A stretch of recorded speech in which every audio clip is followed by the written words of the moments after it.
পাপাচার বান্দা গুনাহকে মনে করে মাসি, পাপাচার বান্দা গুনাহকে মনে করে মাসি। মাসি নাকের ডগার সামনে দিয়ে যায় আর আসে, গুনাহ মনে করে মাসির মতো। যেমন আজকে ফজরের নামাজ এক ব্যক্তির কাজা হয়ে গেছে, যে ব্যক্তির গত 20 বছর কোনো নামাজ কাজা হয় না, হঠাৎ আজকে ফজরের নামাজ তার কাজা। মনটা খারাপ, সারাদিন মন খারাপ, কাজা পড়ে ফেলছে নামাজ কিন্তু মন খারাপ। ইমাম সাহেবও বলে কি হয়েছে আপনার, মন খারাপ কেন? এলাকার মুসল্লিরাও বলে ব্যাপার কি, আপনার মন খারাপ কেন? চোখের পানি ছেড়ে দিয়ে হঠাৎ ইমাম সাহেবরে চুপে চুপে জানাইছে, হুজুর গত 20 বছর আমার জামাত ছুটে নাই, আমার একক তো নামাজ কাজা হয় নাই, আজকে নামাজ আমার কাজা হয়ে গেছে, এই পেরেশানি আমার সারাদিন কাজ করতেছে। এই জন্য হাদিসে আসছে ইমানদার গুনারে মনে করে পাহাড়। ফজর উনি কাজা হয়ে গেছে, এটাকে তার কাছে মনে হচ্ছে যে এই পৃথিবীর সবচাইতে দামি সম্পদ আমি হারিয়ে ফেলছি। বিপরীত দিকে অনেক লোক আছে এলাকায়, যারে আপনি ফজর না পড়ার পরে যদি বলেন ফজর বললা না কেন, পড়ি নেই তো কি হয়েছে, কালকে পড়বো। কালকেও পড়ে নাই, কি ব্যাপার বললা না, পড়ি নেই কি হয়েছে। জোহরও পড়ে না, এই মিয়া জোহর বললা না, পড়ি নেই পড়বো। পুরা সপ্তাহ নামাজ পড়ে না, আপনি বললেন পড়লা না, পড়ি নেই, শুক্রবারে নামাজ পড়বো। তো শুক্রবারে জুমার নামাজটাও পড়ে নাই, কেউ ভাই জুমা বললা না, আগামী জুমা পড়বো।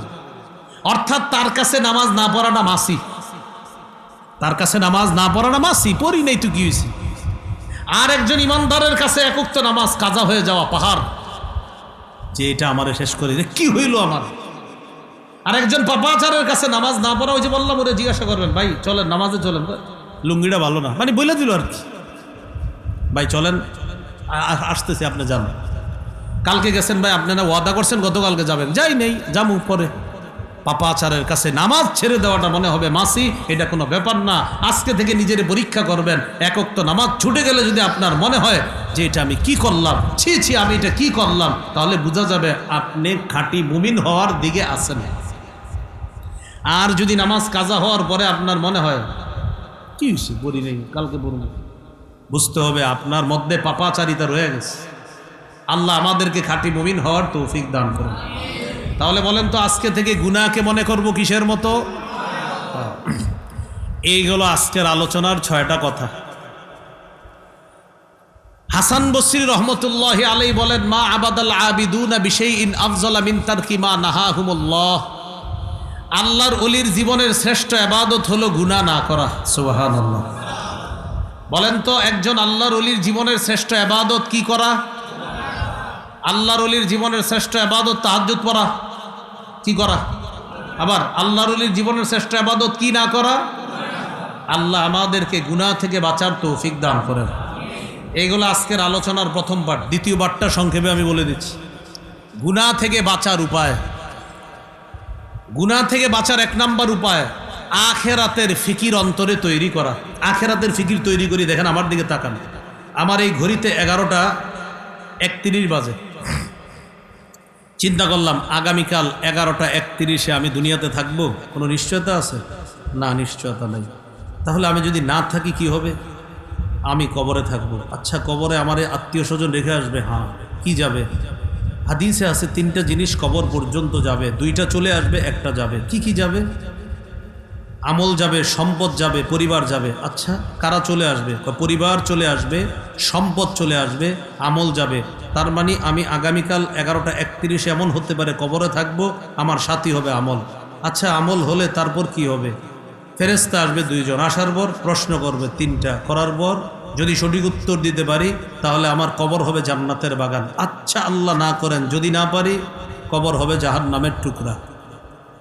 আখিরাতের ফিকির তৈরি করা, এইভাবে আখিরাতের ফিকির তৈরি করা। যখন এটা তৈরি করবেন দেখবেন আপনার দ্বারা গুনাহ ছেড়ে দেওয়া সহজ হবে।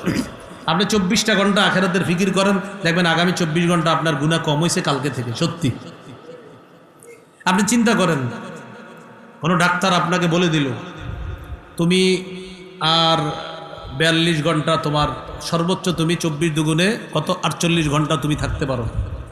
48 ঘন্টা পরে আস্তে আস্তে তোমার শরীরটা ড্যামেজ হয়ে যাবে, এরপর তুমি দুনিয়া থেকে চলে যাবা।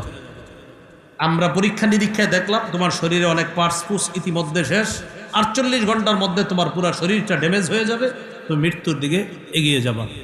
আচ্ছা বলেন তো এই 48 ঘন্টা আপনার কেমন হবে? আপনি বাড়িতে আসার পর আপনার আব্বা বকা দিবে, আপনি কিচ্ছু বলবেন না, কারণ মনে মনে বলবেন আব্বা আপনার যত পারেন বকা দেন আছে। আপনার আম্মা আপনার সাথে কিছু বললে আপনি বলবেন আম্মা যা পারেন বলেন। বন্ধুরা আজকে আপনাকে অনেক কিছু বলতেছে অন্য দিনের মতো, বেটা তুই এই তুই সেই, আপনি বন্ধুদের দিকে হাসি মুখে তাকায় আছেন। তোরা বল, অনেক কিছু বল, যা পারোস বল। কেন? আপনার মাথায় ঢুকে গেছে 48 ঘন্টা পরে আমারে পাবি না তোরা। আপনার ভাই বোনেরা সবাই আপনারে অনেক কিছু বলতেছে, কিচ্ছু বলেন না।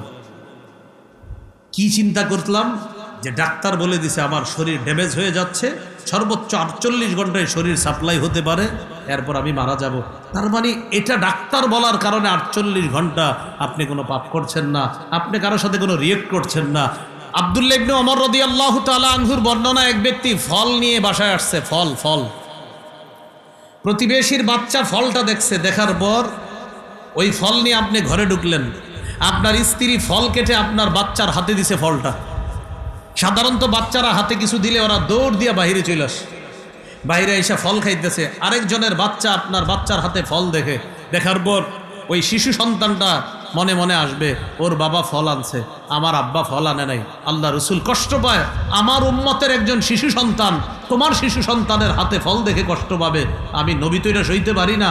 যদি বলো ফল দিবা না, তাহলে এমনভাবে ফল ঘরে ঢুকাও যেন বাহিরের কেউ না দেখে। আর যদি বলো দিবা, তাহলে তরমুজটা ফলটা দেখায় নাও। আর যদি বলো দিবা না, এমনভাবে নাও যেন কেউ না দেখে।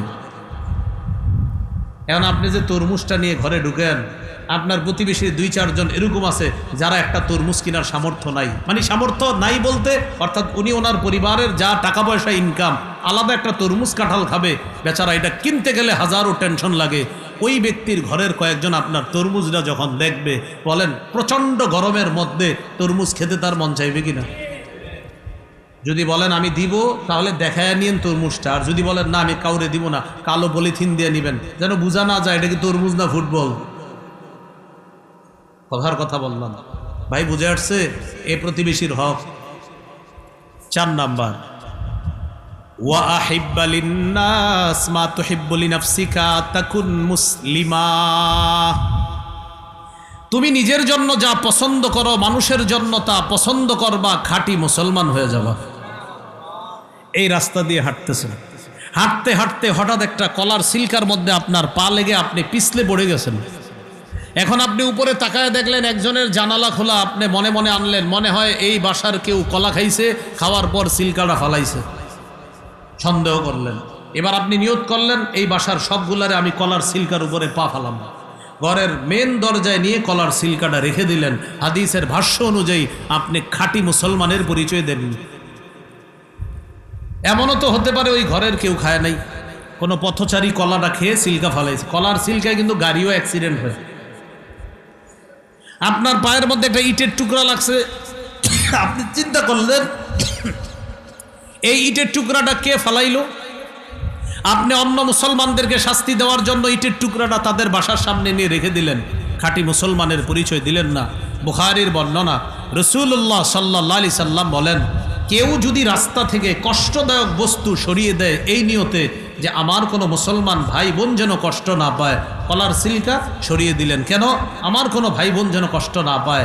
ইটের টুকরা সরিয়ে দিলেন, এই মসজিদের কোনো মুসল্লি যেন কষ্ট না পায়। মসজিদে কাজ হইতেছে, স্বাভাবিকভাবে ইটের টুকরা মসজিদের পাশে থাকাটা স্বাভাবিক, এখান থেকে ইটের টুকরা সরাইয়া দিলেন যে আল্লাহর বান্দাবান্দিরা যেন কষ্ট না পায়। নবীজি বলেন, গফারাল্লাহু লাহু মা তাকদ্দামা মিন যামবি, ওই বান্দার আগের সব গুনাহ আল্লাহ মাফ করে দিবে। তাহলে খাঁটি মুসলমান হওয়া, যা নিজের জন্য পছন্দ করা, অন্যের জন্য তা পছন্দ করা। 5 নাম্বার, ওয়ালা তুকসিরিদ দিহকা ফাইন্না কাসরাতাদ দিহকি তুমিতুল কলবা। আবু হুরায়রা, বেশি হাসবা না, বেশি হাসি অন্তরকে মৃত বানিয়ে দেয়। বেশি হাসবা না, বেশি হাসি অন্তরকে মৃত বানিয়ে দেয়। এই 5টা উপদেশ দিলেন। তাহলে কি শিখলাম? মুসলমান ভাইয়ের ক্ষতি চাওয়া হারাম। মুসলমান ভাইয়ের ক্ষতি চাওয়া কি? প্রতিবেশীকে কষ্ট দেওয়া হারাম। প্রতিবেশীকে কষ্ট দেওয়া হারাম। আল্লাহর ফায়সালায় সন্তুষ্ট না হওয়া, এটা অকৃতজ্ঞ বান্দা হওয়ার লক্ষণ, এটা হারাম। এই হারামগুলা থেকে যখন বাঁচবো, আল্লাহ নবী বলেন তুমি এই পৃথিবীর সবচাইতে শ্রেষ্ঠ আবেদ হিসাবে গণ্য হয়ে যাবা। তাহলে বেঁচে থাকবো তো ইনশাআল্লাহ। আল্লাহ তৌফিক দান করেন। এই হলো আজকের আলোচনার 5 নাম্বার কথা। কয় নাম্বার কথা? আমি 5টা আবার বলি, দেখেন মনে হয়নি আপনার। 1 নাম্বার, নগদ গুনাহ ছেড়ে দিব। 2 নাম্বার, নতুন করে গুনাহ করব না। 3 নাম্বার, কবিরা গুনাহগুলা ছেড়ে দিব, আল্লাহ ছগিরা গুনাহ মাফ করবে। 4 নাম্বার, আমার কখনো কোনো গুনাহ হয়ে গেলে সবাইকে বলে বেড়াবো না। প্রয়োজনে গুনাহটা যদি আমি ছাড়তে না পারি, কোনো ব্যক্তিগতভাবে কোনো আলেমকে জানাবো, আল্লাহওয়ালা বুজুর্গকে জানাবো, এটা থেকে বাঁচার জন্য। 5 নাম্বার, হারাম থেকে যদি বেঁচে থাকতে পারি তাহলে আল্লাহর শ্রেষ্ঠ আবেদ হওয়া যাবে। 6 নাম্বার, বলেন এই মুহূর্ত থেকে যে কোনো গুনাহকে পাহাড়ের মতো মনে করব। এবার আমার সাথে বলেন, মুমিন বান্দা গুনাহকে মনে করবে পাহাড়, পাপাচার বান্দা গুনাহকে মনে করে মাসি। বুখারীর বর্ণনা, রাসূলুল্লাহ সাল্লাল্লাহু আলাইহি সাল্লাম বলেন, ইন্নাল আবদা মুমিনা ইয়ারা যুনুবাহু কান্নাহু কাঈদুন তাহতা জাবাল। আব্দুল্লাহ ইবনে মাসউদ রাদিয়াল্লাহু তাআলা আনহুর বর্ণনা, মুমিন বান্দা গুনাহকে মনে করে পাহাড়, এই পাহাড়ের নিচে সে বসা, পাহাড় তার উপরে পড়বে, সে মারা যাবে। আজকে থেকে কোনো পাপ করার আগে যদি আপনার মনে হয় ইন্না লিল্লাহ, আমি এটা কি করতেছি, আমারে তো এই পাপ শেষ করে দিবে, বোঝা যাবে আপনি মুমিন, খাঁটি মুমিন। পাপ করার সময় আপনার মনে হচ্ছে ইন্না লিল্লাহ, এই পাপ আমারে ধ্বংস করবে, বোঝা যাবে আপনি খাঁটি মুমিন।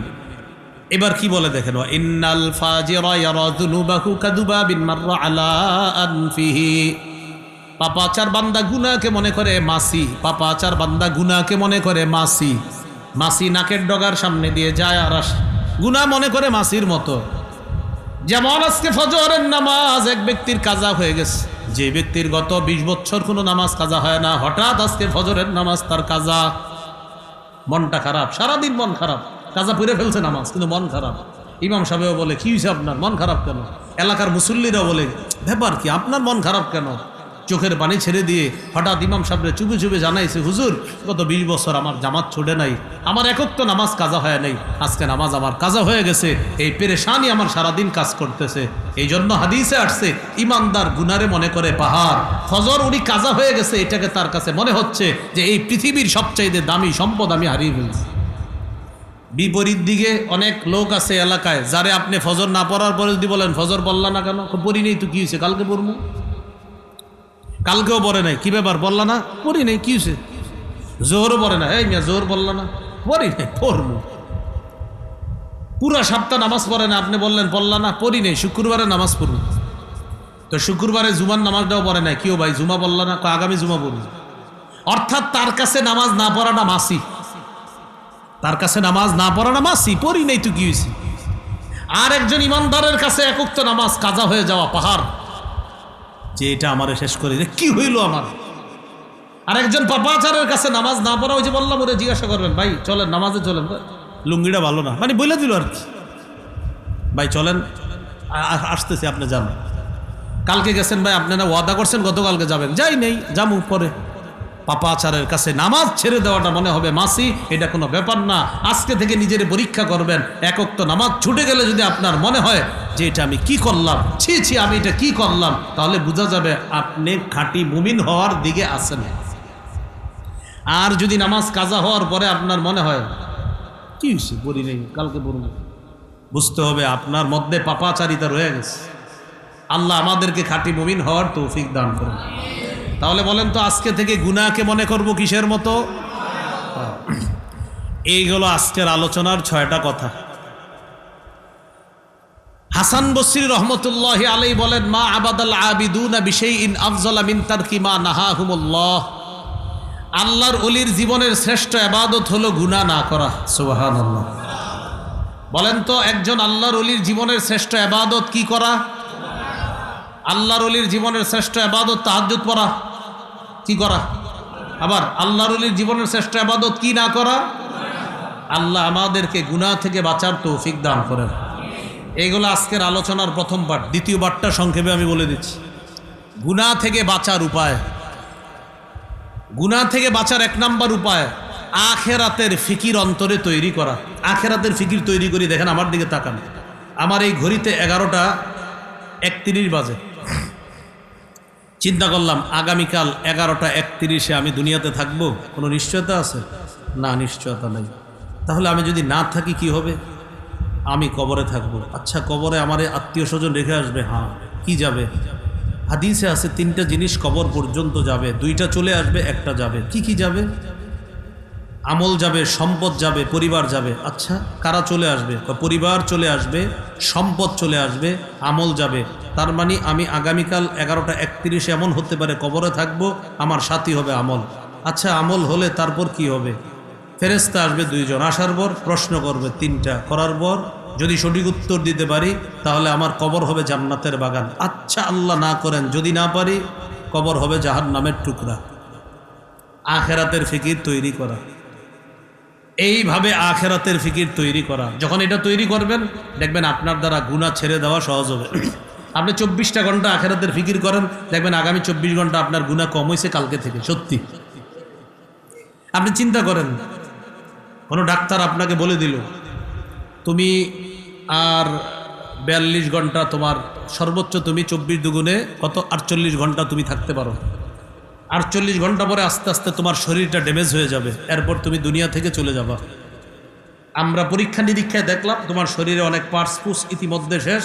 48 ঘন্টার মধ্যে তোমার পুরো শরীরটা ড্যামেজ হয়ে যাবে, তুমি মৃত্যুর দিকে এগিয়ে যাবা। আচ্ছা বলেন তো, এই 48 ঘন্টা আপনার কেমন হবে?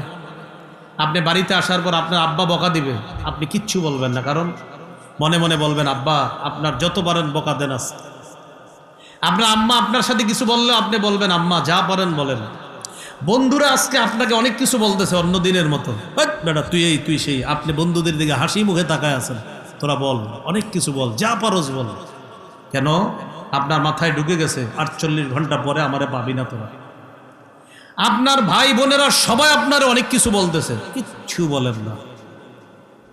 কি চিন্তা করলাম যে ডাক্তার বলে দিছে আমার শরীর ড্যামেজ হয়ে যাচ্ছে, সর্বোচ্চ 48 ঘন্টায় শরীর সাপ্লাই হতে পারে, এরপর আমি মারা যাব।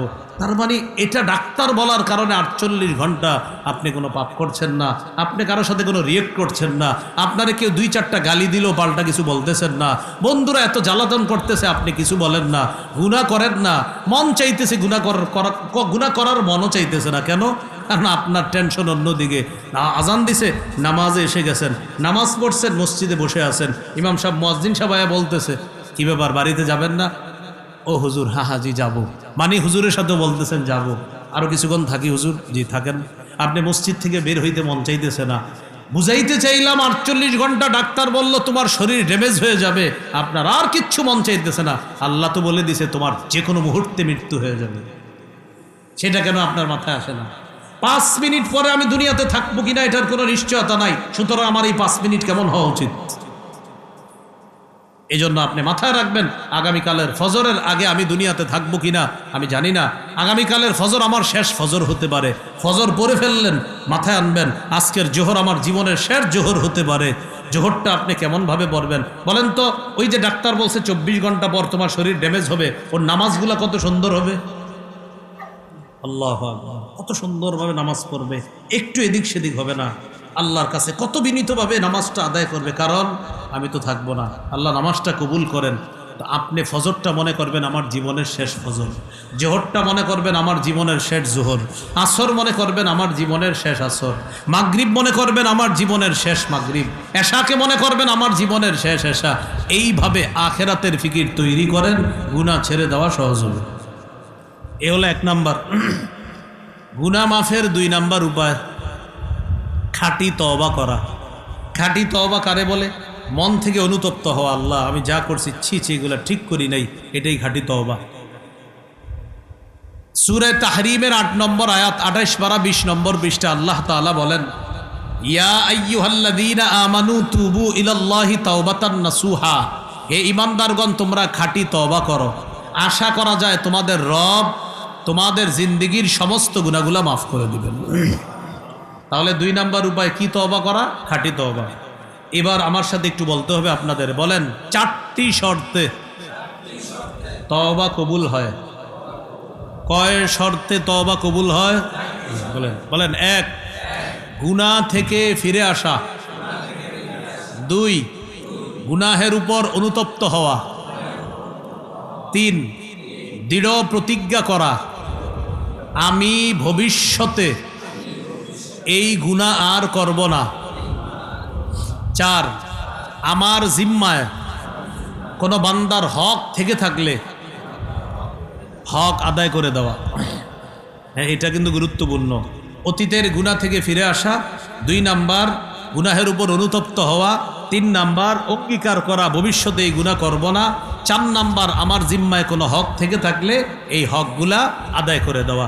মনে থাকবে তো ইনশাআল্লাহ? গুনাহ মাফের 3 নাম্বার একটা উপায়, যেটা আপনি সার্বক্ষণিক করতে পারেন, একদম 24টা ঘন্টা। বলেন আমার সাথে, আস্তাগফিরুল্লাহ, আস্তাগফিরুল্লাহ, আস্তাগফিরুল্লাহ। যতবার ইস্তেগফার পড়বেন ততবার আপনার গুনাহ আল্লাহ মাফ করবেন। তাহলে 3 নাম্বার উপায় ইস্তেগফার পড়া, এটা আমরা পড়ব। সূরা আলী ইমরানের 135 নম্বর আয়াতে আছে, ওয়াল্লাযীনা ইযা ফাআলু ফাহিশা আও যালামু আনফুসাহুম যাকারুল্লাহ ফাস্তাগফিরু লিযুনুবিহিম ওয়া মান ইয়াগফিরুয যুনুবা ইল্লাল্লাহ ওয়া লাম ইউসিররু আলা মা ফাআলু ওয়া হুম ইয়ালামুন।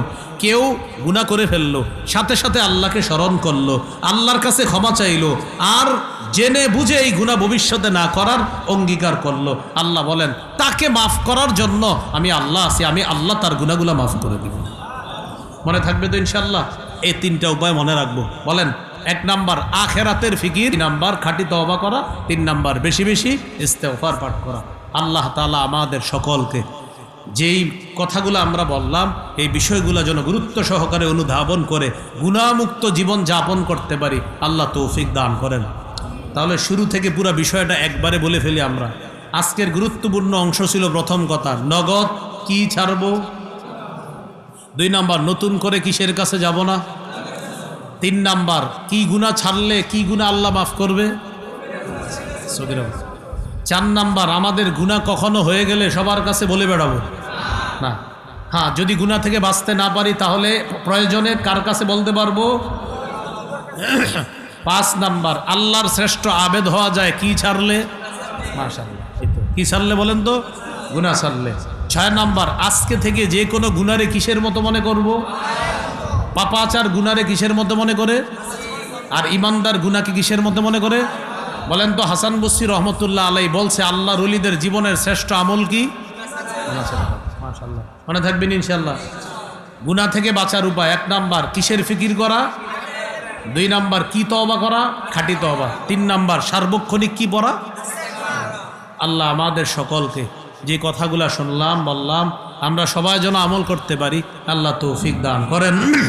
উলামায়ে কেরাম আগামী 3 তারিখে না, মে মাসের কোন মাসের বলেন তো, তাহলে কি বার বলেন, কি বার? আগামী শনিবার নরসিংদীর উলামায়ে কেরামদের হয়তো জামাত যাবে, বড় জামাত, সেখানে উপস্থিত হবে ইনশাআল্লাহ।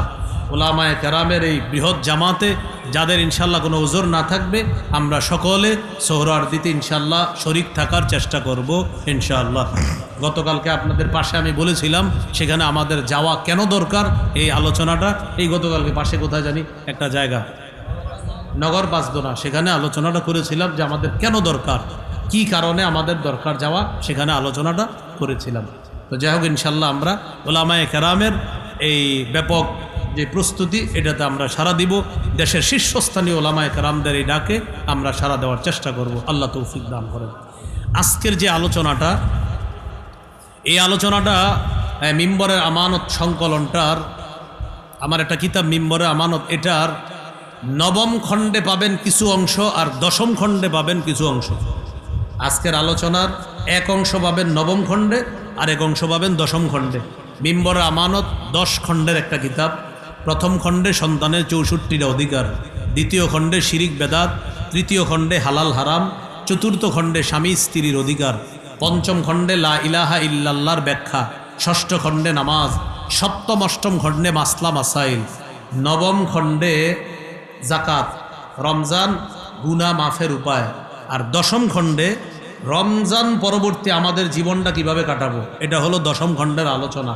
এখানে হজের আলোচনা আছে, এখানে কোরবানির পশু কেমন হবে এই আলোচনা আছে। পশু কেনার আগে আপনারা মিম্বরে আমানতের 10 নম্বর খণ্ডটা একটু পড়ে যাবেন।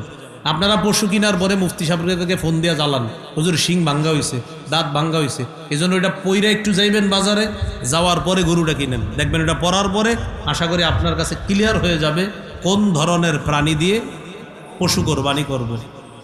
মুহররম মাসের করণীয় বর্জনীয় দশম খণ্ডে ঘরের কোনায় আইসা কাক কাকা করলে অনেকে মনে করে আমার সন্তানটা মনে হয় বিদেশে ভালো নাই, আহারে কি জানি খুব দুঃসংবাদ আছে, এই জাতীয় কুসংস্কারে বিশ্বাস করা যাবে কিনা, এই জাতীয় আলোচনা দশম খণ্ডে আছে।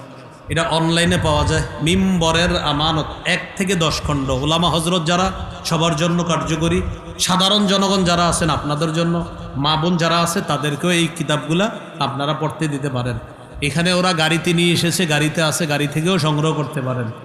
অনলাইন থেকে সংগ্রহ করলে আপনারা যেই মূল্যে কিতাবগুলা পাবেন এখানে সম্ভবত ওরা এর চেয়ে একটু কম রাখবে, আমাকে যতটুকু বললো, তো সেই হিসাবে ওদের থেকে যদি নেন একটু কমে হতো ওরা রাখতে পারে। যাদের প্রয়োজন হয় গাড়ি থেকে মিম্বরের আমানত সংগ্রহ করে নিতে পারেন। এটা আমি বলবো সংগ্রহ করে ঘরে রাখেন, প্রতিদিন সময় করে করে একটু একটু পড়ার চেষ্টা করেন। আল্লাহ তৌফিক দান করেন। আমিন। ও আখিরু দাওয়ানা আনিল হামদুলিল্লাহি রাব্বিল আলামিন। আল্লাহ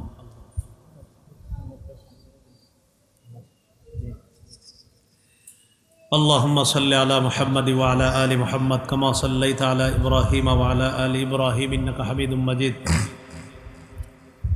اللهم بارك على محمد وعلى آل محمد كما باركت على إبراهيم وعلى آل إبراهيم إنك حميد مجيد الحمد لله رب العالمين والعاقبة للمتقين والصلاة والسلام على سيد الأنبياء والمرسلين وعلى آله وأصحابه أجمعين ربنا ظلمنا أنفسنا وإن لم تغفر لنا وترحمنا لنكونن من الخاسرين رب ارحمهما كما ربياني صغيرا رب ارحمهما كما ربياني صغيرا মাবুদ মেহেরবান মাওলা আল্লাহ, সংশোধনমূলক আল্লাহ এই মাহফিলকে আপনি কবুল করেন। আল্লাহ মাহফিল হলো ইসলাহি মাহফিল, সংশোধনীয় মাহফিল। আল্লাহ আমরা যেন প্রকাশ্য পাপ গোপন পাপগুলাকে সংশোধন করে আমাদের জীবনটা যেন আমরা পরিশুদ্ধ করতে পারি, তৌফিক দান করেন। আল্লাহ পাপ থেকে যেন আমাদের জীবনটাকে হেফাজত করতে পারি, তৌফিক দান করেন। আল্লাহ কলবটা যেন পরিশুদ্ধ করতে পারি, তৌফিক দান করেন। আল্লাহ এখানে যারা উপস্থিত সকলকে আপনি কবুল করে নেন, গুনাহমুক্ত জীবন যাপন করার তৌফিক দান করেন। আল্লাহ ইখলাসওয়ালা জীবন দান করেন, ঈমান ইসলামের উপর অটল থাকার তৌফিক দান করেন, কুফর শিরিক থেকে হেফাজত করেন। আল্লাহ আগামী 3 তারিখ হেফাজতে ইসলাম বাংলাদেশের বৃহৎ সমাবেশকে আপনি কবুল করে নেন। আল্লাহ নারী বিষয়ক সংস্কার কমিশন, যে ভয়াবহ কমিশন এটা, আল্লাহ এই গজব থেকে আমাদের দেশকে আপনি হেফাজত করেন। আল্লাহ আমাদের দোয়া আপনি কবুল করেন। আল্লাহ আগামী 3 তারিখে এই এলাকায় অনেক সুন্দর একটা কাজ হবে, একটা মসজিদ হবে। আল্লাহ আল্লাহ শিরিকের কর্মকাণ্ড থেকে এলাকাবাসী এটার পরিবর্তে আপনার ইবাদতের জন্য সুন্দর একটা মসজিদ তারা এখানে স্থাপন করবে। আল্লাহ কাজটা যেন খুব সহজে তারা করতে পারে, তৌফিক দান করেন। আল্লাহ আমাদের দোয়া আপনি কবুল করেন। আল্লাহ এক মহব্বতের ভাই দোয়া চেয়েছে একজন নেককার সন্তানের জন্য, মাওলা মেহেরবানি করে তাকে একজন নেককার সন্তান দান করেন। আল্লাহ একজন নেককার সন্তান দান করেন। আমাদের যাদের সন্তান আছে সকলকে নেককার বানায় দেন। আল্লাহ যাদের সন্তান এখনো হয়নি তাদেরকে নেককার সন্তান দান করেন।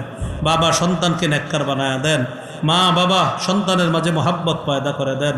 আল্লাহ আমাদের দোয়া আপনি কবুল করেন। আল্লাহ আমাদের দোয়া আপনি কবুল করেন। আল্লাহ আল্লাহ আল্লাহ আল্লাহ আল্লাহ আল্লাহ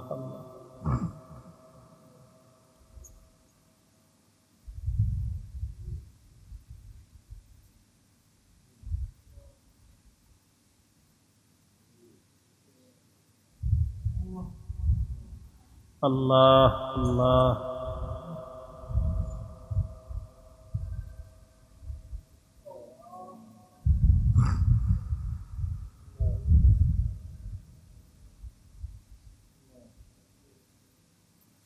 আল্লাহ এখানে যারা যে পেরেশানিতে আছে দূর করে দেন, প্রত্যেকের মনের নেক আশাগুলা পুরা করেন।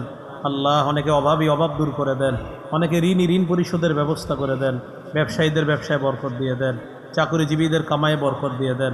আল্লাহ এই মসজিদের অসমাপ্ত কাজ দ্রুত সমাপ্ত করার তৌফিক দান করেন। ঢাকার উদ্দেশ্যে রওনা করব, সহি সালেমে নিরাপদে গন্তব্যে পৌঁছায়া দিয়েন। যারা সফরে আছে তাদের সফর নিরাপদ করে দেন।